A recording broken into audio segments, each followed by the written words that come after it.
You're listening to Dodge Movie Podcast. Your hosts are Christy and Mike Dodge, the founders of Dodge Media Productions. We produce films and podcasts, so this is a podcast about films. Join them as they share their passion for filmmaking. Welcome back, everybody, to the Dodge Movie Podcast. This is episode 127, the fourth one for this month of July. We are talking today about the 1993 Mrs. Doubtfire, starring Robin Williams, Sally Field, Pierce Brosnan, Harvey Fierstein, Lisa Jacob, Matthew Lawrence, Mara Wilson, and Martin Mull. This is directed by Christopher Columbus, who did all of the Harry Potter films in 01, 02, and 04, and The Help in 2011. The DP for this film is Donald McAlpine, and he did Predator in 87, Romeo and Juliet in 96, and Moulin Rouge in 2001. It was filmed all around the Bay Area in Danville, Redwood City, Oakland, Berkeley, at Candlestick Park, and San Francisco. The writer for this film, there's three listed: Anne Fine, Randy Mayhem Singer, and Leslie Dixon, who also is, I believe, producer on Overboard that we've talked about. The film is brought to you by 20th Century Fox, and the synopsis for this film is: after a bitter divorce, an actor disguises himself as a female housekeeper to spend time with his children held in custody by his former wife. The tagline is, "She will rock your world." That is not the greatest tagline. No, there's another one. She makes dinner. She does windows. She reads bedtime stories. She's a blessing in disguise. Huh. Christopher Columbus actually sold quite a few scripts to Steven Spielberg that became films. It became Gremlins, The Goonies, but his career really didn't take off until the major success of Home Alone, which allowed Columbus to move on to more successful projects like Mrs. Doubtfire and then the first two Harry Potter films. I'm very curious what people in general, and specifically you, think about the plausibility of this film, because this is very much a by the premise, by the bit. This film only works if we, as the viewer, believe that Robin Williams' character of Daniel Hillard could impersonate this woman such that the family he has lived with for 10 or more years, this woman that he was married to, would not detect it. And I'm not willing to do this, but if we had access to Harvey Fierstein's level of makeup and you put me in that outfit, I don't know that you wouldn't recognize. I agree. I think we've gotten I think our eyes are too used to, I don't know. I think you're right. I think there's an authenticity that we would, or an inauthenticity that we would pick up on. I think you're right. We have to buy the premise that nobody would be the wiser that this was at least someone. I don't know if you would immediately go, oh, it's Dad, but it's definitely, you would be like, this person is in a disguise. Right. And they do establish early on that he's a talented voice actor, but voice acting is very different than acting, right? And I personally think that the family would say, that's Dad in drag. But given that, if you buy that premise, right, the rest of the film follows fairly naturally from that, the tension. And we talked about one of the things that they set up an important plot point, because it's the big reveal of him being in costume, is he has a dinner at the same point in time at the same restaurant. So he has to be Doubtfire and Daniel at the same point. And you brought up that you would just say, as Mrs. Doubtfire, I already had plans, and that would be the end of that. Mm-hmm. Now, it would have been weird if the family comes into that restaurant and they see their dad having a business dinner, but he's having a business dinner. So It'd be like, oh, okay.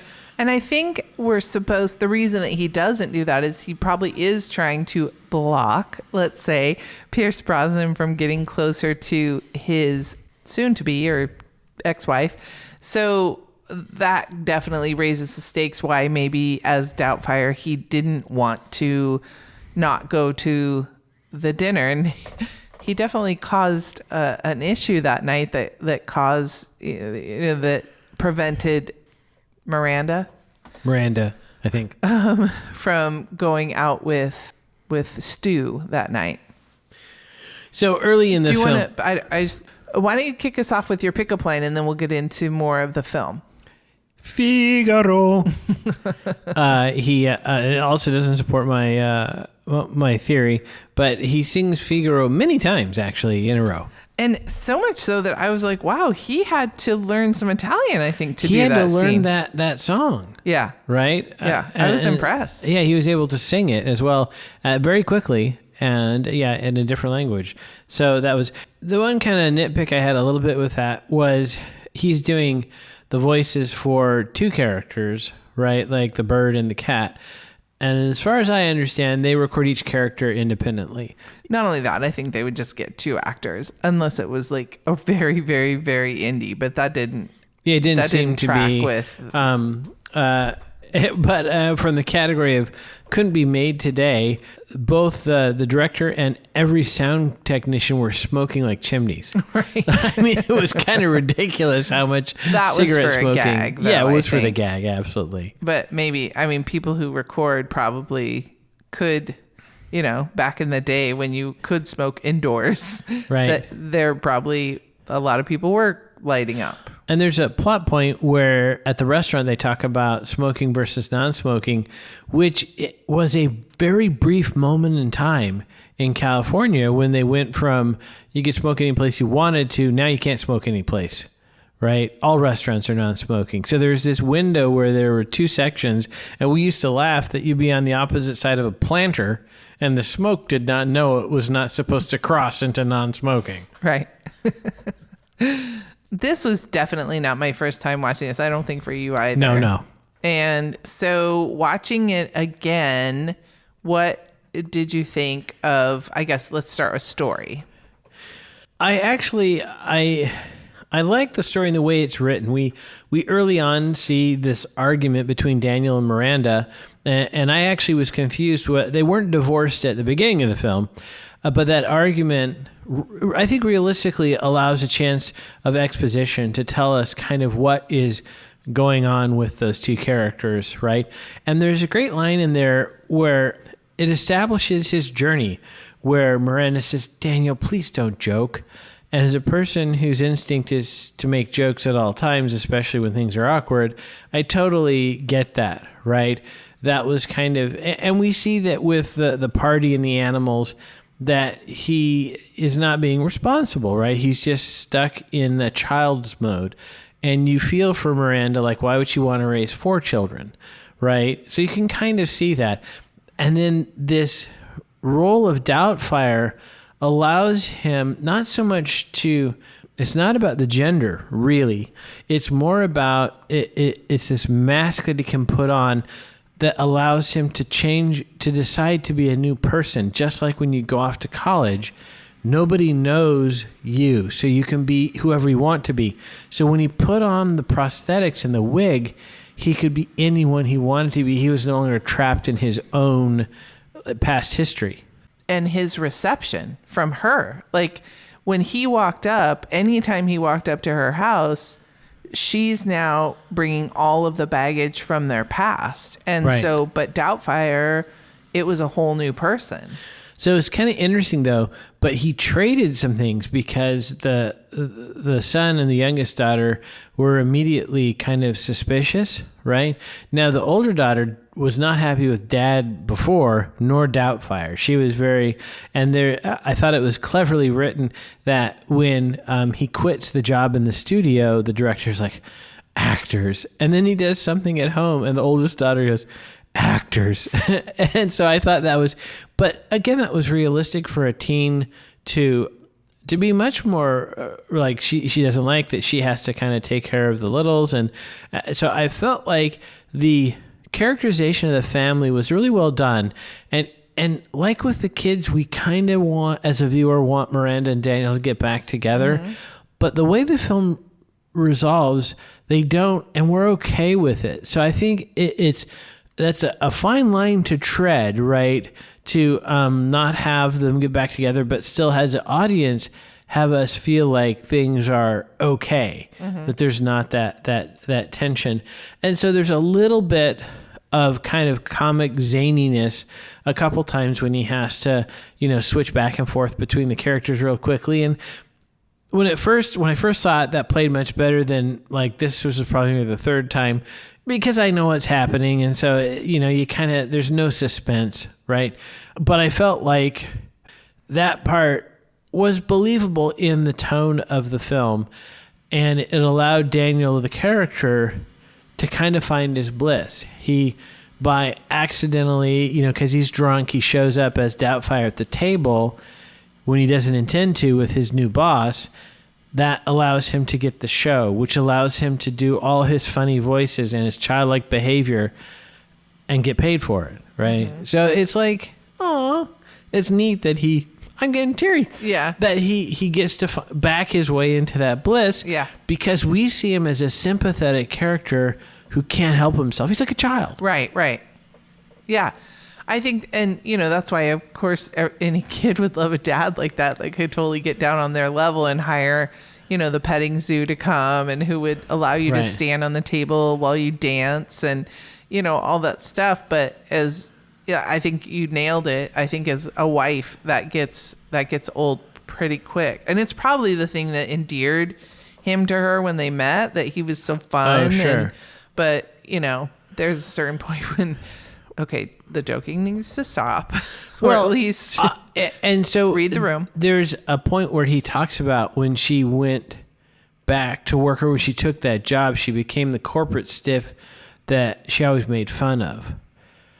And I guess that's okay if a person wanted to do that, because she does appear to enjoy the work that she's doing, which I would call interior decorating, but I don't want to sell that job short, whatever she was doing, but she appears to enjoy it. Right. And I think, again, we've talked about in previous podcasts, Sally Field acting, but I think in this case, I really thought she did a good job of, Miranda is flattered that Pierce Brosnan is interested. Right. Well, they have a history. Either they went to college together. Well, they obviously knew each other, and he felt like she was the one that got away. And I know that you mentioned that they, in the trivia, that they either during the pre-production writing or in the script or whatever, they made the Pierce Brosnan character less hateable, right? But I still don't like him.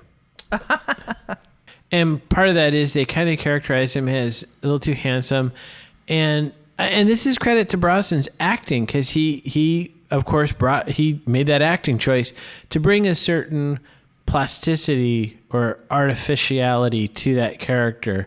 Like, we don't connect with him, and I think that's important that he made that acting choice, because we still need to connect with Daniel. So credit to Brosnan. So originally the film, I believe, as scripted, it was much darker. They really wanted audiences to see the toll that divorce takes on the children. And so there's a bunch of deleted scenes on YouTube that I watched. I haven't watched as many as I wanted to. We did a quick turnaround between our viewing and our recording, so I didn't have as much time to research this film. But there's one scene, it is rough. Miranda and Daniel are fighting, and they come up to a point where he says, "The kids love me more," or maybe just "the kids love me," and she goes, "The kids love me." And you look up, and the kids are standing at the stairs, and the oldest daughter says, "I hate you both." Yeah, I think that's pretty accurate. And there's some heart, and then the two other, they just look sad, and that they've just watched their parents fight, and they just kind of sulk off. And then the two parents look like they feel like shit. So, as you would. I think it's fascinating that you would even, as filmmakers, go down that road with Robin Williams, right? And he's a good example of, in his acting, he did do some serious films, but I just don't think that was, not that he couldn't do it, but he was just so known for his high energy, zany comedy that, I understand how an artist would want to do something different, but this film, it doesn't seem right. If you had made it darker, if you have Robin Williams in the cast, right? And to that end, basically Chris would give him, a few takes of the script, and then he was allowed to improvise. And at times he would even use 2 or 3 cameras at the same time shooting, because when you have Robin Williams and you don't really know where he's going to go or what he's going to say, it's probably good for safety that you run more than one camera. And it's interesting because, of course, we know this film. So when presented with this idea, we can't help but think of his performance as Mrs. Doubtfire. But it would be an interesting thought experiment too. Like, how would this have differed if you had cast a different actor in that role? And, just to be silly, like, what if it was like Liam Neeson, right? He would obviously have a much different approach to the character of Doubtfire than Robin Williams did. And so, I think this film works, and it's impossible for me to think of this film without Robin Williams as Mrs. Doubtfire, right? It just is so, I think, iconically connected to him. Jim Carrey was in talks, I believe. I could be making that up because of reading so much trivia over the last 2.5 days. Yeah. But I believe, and I think that would just have been a way different movie, like absolutely. Ace Ventura, right. Doubtfire. Okay, now I'm thinking of Fluffy Iglesias, a totally different film. Right. The scene where he knocked off the prosthetic mask and the bus runs over it, that took him 50 takes to get that scene. And in reality, the prosthetic mask that was used in the film was just a prop. It actually was, Robin's real makeup was made up of 8 separate pieces to make him look like Doubtfire. And it took about 4.5 hours each day to put the makeup on.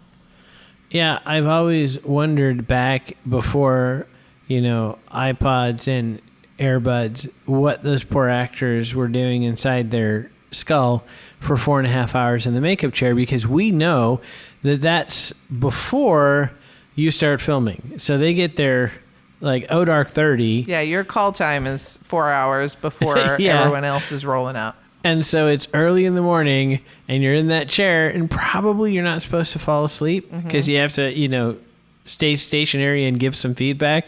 But what do you do for 4 hours? Yeah. Right? I mean, you review your lines, but then 10 minutes later, okay, now what? Yeah. So watching this, the editing or cinematography, was there anything that you noticed that you maybe didn't notice the first couple times you saw this movie? Lots of montages. I love me a montage. We had a Daniel doing impressions montage. We had several makeup montages. We had a mastering being Mrs. Doubtfire montage. It was amazing. One thing that just really caught my eye is they did fast motion photography in one scene. I think it was when he was cleaning. Oh, I thought it was when he was changing. Oh, maybe it was changing. And gosh, you used to see that all the time, but we hardly ever see that anymore. I'm really curious kind of why he did that, because this movie is pretty long, right? I think that's why he did it. It was because I made note of it. It was when he was changing back and forth in the restaurant, which we've been to. Right. The restaurant restroom, because I think to take that bodysuit off that he was wearing would have taken a while. And so I think he just was like, this shot is too long as is. We have to speed it up. Mentioning that we've been there, this does remind me that listener Peter likes to visit places where movies are filmed, famous locations. And so maybe when he's next in the Bay, he would like to go to Bridges. It's a great restaurant. I loved it.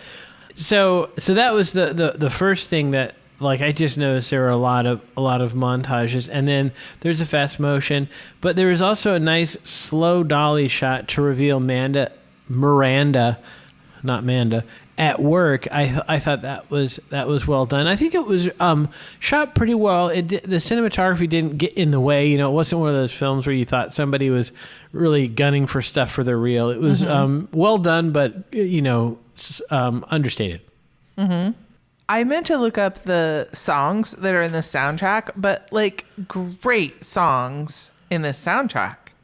I'm trying to remember of anything except the jump around that he's playing with the party, which is the first time I heard that song. And so I always thought it was from the film.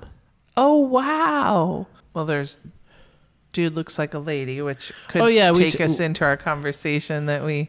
Yeah, while you're typing, I will mention that I did pause for us to discuss the use of the Aerosmith song Dude Looks Like a Lady, which of course is right on the nose because Daniel Hillard is a dude and he looks like a lady as Mrs. Doubtfire. See, it's right there.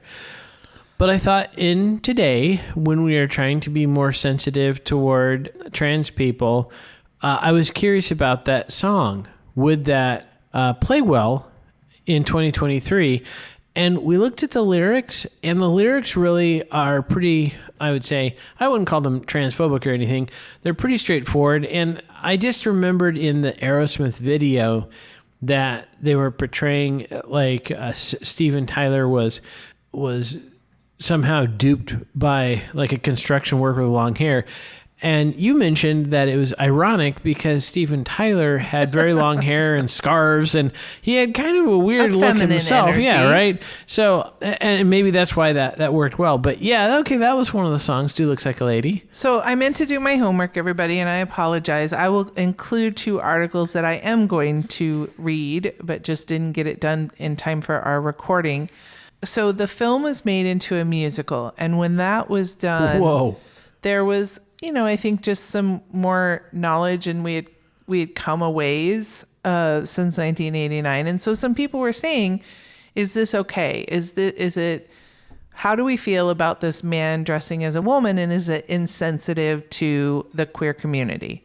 So, just reading the first paragraph of a Glaad article, and reading also just kind of like a headline in Wikipedia. So I'm trying to put a huge asterisk that is not an informed conversation I'm having right now.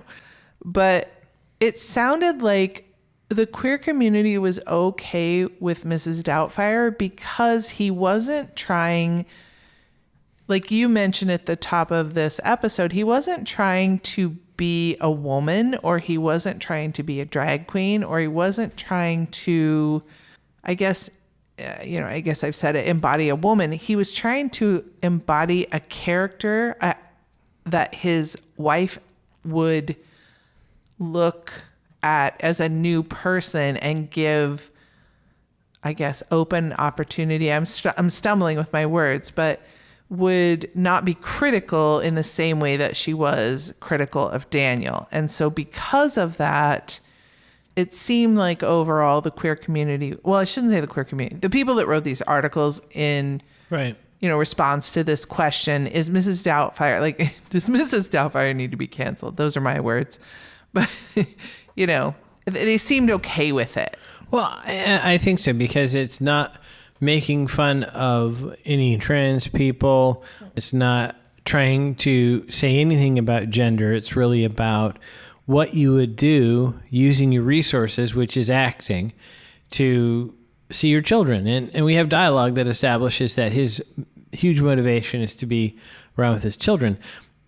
But I thought it was interesting when you were talking, because I thought, well, what would be the 2023 version of this? It would be a Finsta, where he would create a fake Insta account that is perhaps a different gender, so he could follow and interact with his family, right? And we wouldn't probably be as upset or have those questions if somebody, if in that case situation, he created an Instagram account that said he was this 68-year-old Irish nanny. Yeah, you shouldn't do that, but it's not like he was trying to catfish them. He was just trying to remain in contact with his kids. He wanted a new start. I mean, I think ultimately that's what we're getting to, whether it's through Instagram or through some makeup. He wanted a fresh start with his wife and kids, and he wanted to get back to who they were when they all got together. Because I think through the process of Mrs. Doubtfire, I think that's what she comes to realize. The kids were better. The kids were happier when Mrs. Doubtfire, and when she realizes that when Mrs. Doubtfire was in their lives, everything was improving.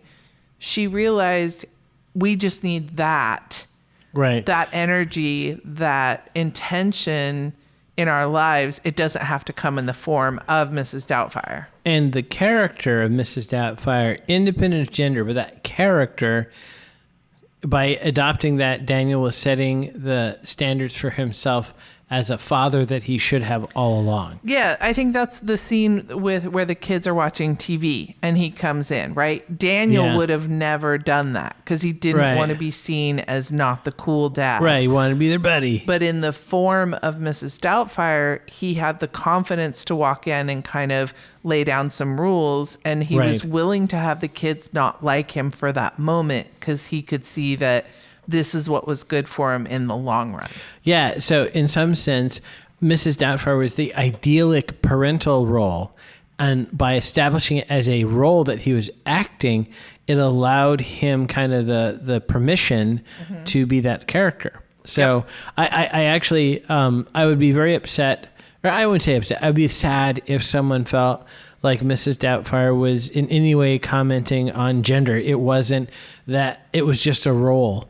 And I see the role that role plays in this film and for Daniel to be one of good, not of bad. Yes, I am. Like I said, I'll put those articles in the show notes so you guys can read them and make up your own mind. But I'm definitely going to read them. I'm curious. Okay.